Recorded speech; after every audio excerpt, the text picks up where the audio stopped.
1898년 제정된 메이지 민법은 서구식 가족제도와 함께 전통적인 가족 구조를 유지한다는 명목으로 이해 제도를 법으로 고정했습니다. 아버지 중심의 가족 구조를 강화하기 위해 가족의 통솔과 재산권은 모두 호주에게 집중되었고, 아내는 사실상 법적 무능력자로 취급됐죠. 이 격변기 속에서 홋카이도 출신 작가 아리시마 다케오는 개인의 자유와 모순적 욕망을 그린 장편 아루온나를 발표합니다. 흥미롭게도 작품은 실화에서 출발하는데요. 1902년 한 상류 가정의 이혼녀가 약혼자를 만나러 미국행 여객선을 타고 가다 유부남과 사랑에 빠지는 바람에 그대로 귀국해 살림을 차린 사건에 기반합니다. 더욱 놀라운 건 이 사건이 우리가 소고기와 감자의 저자로 잘 알고 있는 구니키다 도포의 일화라는 점입니다. 그래서 소설 속 인물에도 실제 모델이 겹칩니다. 첫 남편 기베는 구니키다 도포, 여주인공 사스키 요코는 사사키 노부코, 선상에서 만난 구라치는 다케이 간자부로를 모델로 하고 있죠. 작품 속 주인공 요코는 3번의 결혼, 이혼과 자유연애를 거치며 근대적 자아를 찾으려다 끝내 스스로를 잃어버린 여성입니다. 근대화란 인간을 자유롭게 만들었는가? 아니면 새로운 감옥으로 몰아넣었는가? 일본 근대문학 속 여성들은 이 질문 속에 던져졌습니다. 작품 속 요코도 마찬가지였고요. 오늘 우리는 비슷한 시대를 살았던 프랑스의 정신분석가 자크 라캉의 렌즈로 요코의 삶을 따라가 보려 합니다. 라캉은 말합니다. 욕망은 타자의 욕망이다. 우리는 내가 원하는 것을 욕망한다고 믿지만 사실은 타자가 바라길 원하는 것을 욕망한다는 것이죠. 자유의 시대라 불리던 근대, 그러나 타자의 시선 안에서 결코 자유롭지 못했던 요코의 여정을 함께 따라가 볼까요? 미모와 재기를 겸비한 요코는 19살에 열렬한 사랑에 빠져 부모의 반대를 무릅쓰고 종군 기자로서 이름을 날린 시인 기베와 연애 결혼을 합니다. 하지만 무력한 지식인에 불과한 남편의 본 모습에 실망한 그녀는 일방적으로 결혼 생활을 청산해버리죠. 요코에 대한 기베의 애착이 커지면 커질수록 요코는 자신의 일생이 점점 암담해져 갔다. 이렇게 살다 죽으려고 태어난 것은 아니리라. 울적한 기분으로 그렇게 생각하기 시작했다. 이런 기분이 기베에게도 전달되었다. 기베는 점차 감시의 눈을 번뜩이며 요코의 일거수일투족을 주시하게 되었다. 동거를 시작한 지 보름도 지나지 않아 기베는 툭하면 고압적으로 요코의 자유를 속박하려 되었다. 기베의 애정은 뼈에 사무칠 정도로 잘 알고 있으면서도 무뎌져 있던 요코의 비판력은 다시 날이 서기 시작했다. 그 후 부모님이 돌아가시고 여동생들을 책임져야 하는 상황이 오자 요코는 성실한 사업가인 기무라와 약혼을 하게 됩니다. 그러나 약혼자 기무라가 기다리는 미국으로 향하는 배 안에서 요코는 강인하고 남자다운 사무장 구라치와 격렬한 사랑에 빠집니다. 그때였다. 느닷없이 요코 앞에 모습을 드러낸 것은 구라치 사무장이었다. 요코하마 부두에 메어놓인 에시마 마루의 거판 위, 야수 같은 그 남자를 처음 본 순간 요코는 번개처럼 이 남자의 우월함을 직감했다. 저 남자는 작은 여객선 사무장으로 머물 사람이 아니야. 나처럼 태어날 때부터 잘못된 자리에 던져진 인간이겠지. 자신의 처지가 겹쳐 보이는 듯해 요코는 한편으론 그를 가엾게 여기면서도 한편으론 두려워했다. 지금껏 누구의 앞에서든 태연하게 제 기질을 드러내던 요코였지만 구라치 앞에서는 알 수 없는 가식을 스스로 덧씌웠다. 그의 시선만 마주치면 생각과 정반대 행동을 하고 있는 자신을 발견하곤 했다. 이상했다. 무조건 복종, 그에게만은 그래야만 할 것 같다. 요코는 야수 같은 구라치에게 강한 매력을 느낍니다. 그 순간부터 그녀는 구라치가 욕망할 요코라는 상을 욕망하기 시작합니다.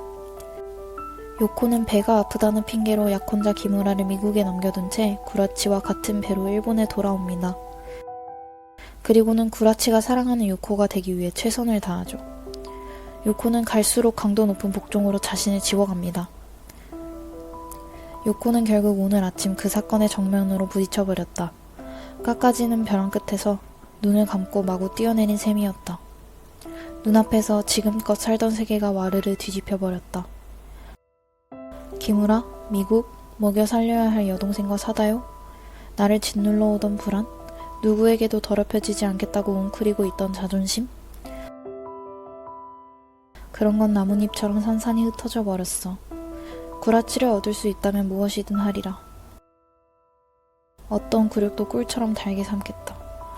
구라치를 온전히 내 사람으로 만들 수만 있다면 포로가 맛보는 꿀보다 더 달콤한 굴욕이여. 요코는 미국에 있는 약혼자 기무라에게 돈을 붙여달라 요구한 뒤 구라치와의 동거 비용에 몽땅 써버립니다. 요코는 있지도 않은 이야기를 그럴듯하게 꾸며 써서 기무라 쪽에서 돈을 보내지 않을 수 없게 만들었다. 모두 구라치를 위해서라면 어떻게든, 또 내가 돌보는 두 여동생과 구라치가 풍족하게 살 수만 있다면 어떻게든. 그렇게 생각하며 요코는 어딘가 사나운 자존심을 품고 그 짓을 했다. 남자를 위해서라면 무슨 일이든 하겠다는 자포자기식 만족감을 스스로 사들인 셈이었다. 심지어는 구라치에게 사랑받기 위해 자신의 병까지 숨기는 지경에 이릅니다. 구라치는 틀림없이 내 병에 정이 떨어질 것이다. 설사 그런 일이 없다 손 치더라도 이번에 있는 동안 구라치의 육체적 욕구가 생각지도 않은 방향으로 그를 끌고 가지 않는다고 누가 보장할 수 있겠는가? 이렇게 생각하자 요코는 스스로 제 몸을 태우는 질투심과 미련 때문에 앞뒤를 가리지 않게 되었다. 무슨 수를 쓰더라도 구라치를 올가맬 때까지는 지금의 고통을 감수할 작정이었다. 그녀는 구라치의 눈에 비친 자신을 사랑했습니다. 야수 같은 포옹 앞에서 요코는 잠시 자기 결정을 멈추고 구라치가 욕망하는 이미지로 스스로를 조율합니다. 떨림이 스민 낮고 묵직한 음성이 귀 옆에서 새겨지듯 들린 순간 요코는 그의 넓은 가슴과 굵은 팔에 휘감겨 한치도 몸을 움직일 수 없었다. 사실 그 아침 구라치가 야수처럼 덮쳐올 것을 요코는 예감했고 오히려 그 순간을 욕망과 육체적 호기심으로 기다리고 있었다. 하지만 이렇게까지 예고도 없이 기습이 닥칠 줄은 상상하지 못했다. 그러나 코앞까지 다가온 구라치의 얼굴은 요코가 던진 살기를 띤 시선에는 눈길조차 주지 못할 만큼 미친 듯이 뜨겁게 달아올라 있었다. 하지만 욕망의 거울은 깨지기 위해 존재합니다. 불륜 스캔들이 신문에 터지고 구라치가 실직하자 욕망의 시선도 함께 사라졌습니다. 구라치는 떠나게 되죠. 요코는 병실 안에서 고통에 힘겨워하며 자신의 과거를 회상합니다. 부모, 특히 아버지의 끔찍한 총애를 받으며 고생이란 걸 모른 채 바르고 예쁜 소녀로 자라던 그 시절이 역시 내 과거였던가? 기배와의 사랑에 빠져 국분사의 상수리 나무 숲 속에서 그의 가슴에 얼굴을 묻고 그의 말 한마디 한마디를 미주처럼 마시던 그 소녀가 역시 나였을까? 여자의 자랑거리란 자랑거리는 다 한몸에 모은 듯한 미모와 재능의 소유자로서 여자들에게는 선망의 대상이 되고 남자들에게는 찬미의 재단이 되었던 그 청춘 시절의 여주인공이 역시 나였단 말인가? 당당하게도 고개를 치켜들고 나는 현재 일본에 태어날 여자가 아니었다. 불행히도 때와 장소를 잘못 알고 천상에서 내려보낸 왕녀라고까지 하며 자부심이 넘쳐나던 그 요염한 여자가 틀림없는 나였단 말인가? 누구를 바라봐도 연민의 눈길로 보일 뿐이다. 요코는 그렇게 생각하며 천천히 서쪽으로 기울어가는 달을 가만히 바라보았다. 달의 윤곽이 점차 흐려져 하늘 한가운데 둥실 떠다니듯 하자 요코의 속눈썹 하나하나에도 달빛이 깃들었다. 눈물이 눈가에서 솟아 양쪽 관자놀이를 간지리며 주르르 흘러내렸다. 입안은 끈적이는 침으로 가득했다. 용서해야 할 사람도 없고 용서받아야 할 일도 없다. 그저 있는 대로 한 줄기 맑고 슬픈 고요만이 있었다.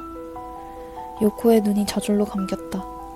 고른 숨결이 가볍게 콧날을 떨며 흘러나왔다. 평생을 타인이 만든 시선 속에서 살아간 요코. 그 시선이 사라진 자리엔 공백만이 남았습니다. 욕망 대상이 붕괴할 때 주체 역시 함께 붕괴하는 락항의 공백 경험입니다. 아루 온나는 당시의 관습에 저항하며 본능에 충실한 여성의 자유연애담으로 평가되곤 합니다. 그러나 과연 요코는 자유연애를 통해 자기 실현에 성공했을까요? 행복이라면 보통 주체적 충만감이 전제됩니다.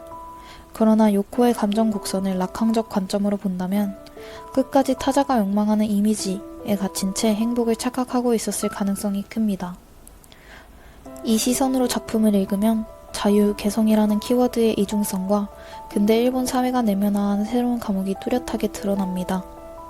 당시의 사회상에 갇혀 아루 온나가 여성의 심리를 재현하는 데는 한계가 있었음을 보여주죠. 근대화는 도시, 언론, 자본을 통해 타자의 시선을 전례 없이 증폭했습니다. 요코 또한 구라치를 기쁘게 하는 나를 진짜 나라고 오인하며 그 시선을 자신의 존재 근거로 삼았죠.